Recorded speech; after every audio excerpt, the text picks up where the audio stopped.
Compressive strength is the maximum load per unit area that concrete can withstand before failure under a compressive load. It is a critical property used to evaluate the quality and performance of concrete. Use standard molds such as cubes, 150 by 150 by 150 mm, or cylinders, 150 mm diameter times 300 mm height. Ensure molds are clean, rigid, and properly sealed to prevent leakage. Fill molds with fresh concrete in layers, usually 2 to 3 layers for cubes and cylinders. Compact each layer using a tamping rod or a vibrating table to eliminate air pockets. Remove the samples from molds after 24 hours and immerse them in water at 20 degrees Celsius to 25 degrees Celsius.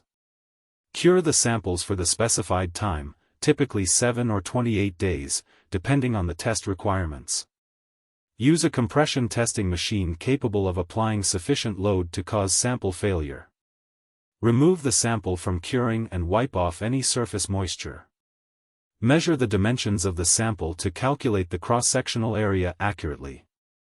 1. Place the sample in the machine, ensuring it is centered properly. 2. Gradually apply load at a constant rate, as specified in standards like ASTM C39 or BSEN 12390-3. 3. Record the maximum load at the point where the sample fails. Use the formula. Compressive strength equals maximum load, N, cross-sectional area, mm2. Convert the load to desired units if necessary, e.g., from newtons to megapascals. Ensure all dimensions are consistent with the required unit system. Report the average compressive strength if multiple samples are tested. Specify the curing period, sample type, and any relevant standards followed. Mix design, the ratio of water, cement, and aggregate. Curing conditions, time and temperature during curing. Age of concrete, strength increases with age, especially between 7 and 28 days.